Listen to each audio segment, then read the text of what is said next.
আজকের রংপুর সৈয়দপুর খেলার শুভ উদ্বোধন ঘোষণা করছি। মনে রাখতে হবে, শহীদ রাষ্ট্রপতি জিয়াউর রহমান এই দেশের যুবকদের চরিত্র গঠনের জন্য, তাদের পুনর্বাসনের জন্য সর্বপ্রথম যুব ক্রীড়া মন্ত্রণালয় করেছিলেন এবং বাংলাদেশে বিভিন্ন জায়গায় আজকে যে বয়স ভিত্তিক খেলার প্রচলন ওনার আমল থেকে শুরু হয়েছে।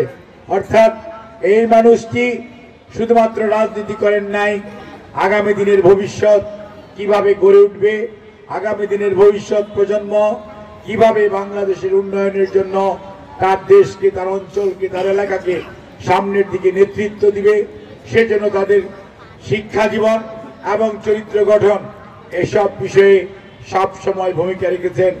তারই ধারাবাহিকতায় দেশনেত্রী বেগম খালেদা জিয়া আপনারা দেখেছেন যে ক্লাস 8 পর্যন্ত প্রথম, তারপরে 12 ক্লাস পর্যন্ত, তারপরে 14 ক্লাস পর্যন্ত বিনা বেতন করেছে এবং ফ্রি বই ছেলে মেয়েদেরকে দেওয়ার যে প্রভিশন সেটি রাজ শুরু হয়েছে বেগম খালেদা জিয়া আমাদের নেত্রী যখন উনি প্রধানমন্ত্রী ছিলেন, আপনাদের নেতা তখন এমপি ছিলেন এবং তখন কিন্তু এটা শুরু হয়েছে।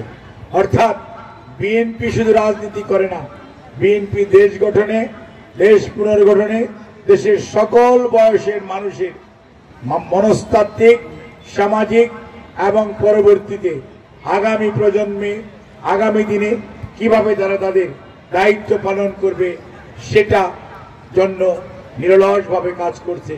বিএনপি শুধু শাসন করলাম, চলে গেলাম আর লুটে পুটে খেয়ে গেলাম, বিগত স্বৈরাচার যেমন করেছে সেই দল বিএনপি নয়। কাজেই বিএনপি আপনাদের সাথে আছে। এই দুলু ভাই সব সময় দেখবেন আপনাদের এখানে থাকে। যত আন্দোলন সংগ্রাম কর্মসূচি, দুলু ভাই কেন্দ্রীয় নেতা হওয়ার পরেও লালমনিরহাটের এই মানুষগুলোর সাথে, রংপুরের মানুষগুলোর সাথে সব সময় থাকে। এবং মনে রাখতে হবে আমাদের শেষ ঠিকানা আপনারা। শহীদ জিয়ার কথা, অর্থাৎ ব্যক্তির চেয়ে দল বড়, দলের চেয়ে দেশ, আর আপনারাই ক্ষমতার উৎস। কাজেই চরিত্র পুনর্গঠন, শারীরিক পুনর্গঠন, শারীরিক সুস্থতা যদি না থাকে কাজ করা যাবে না, কোনো ভালো কাজও করা যাবে না, নেতৃত্বও দেওয়া যাবে না।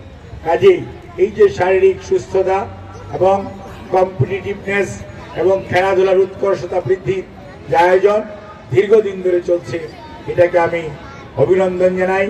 দলের পক্ষ থেকে মহাসচিব মহোদয় উদ্বোধন করেছেন।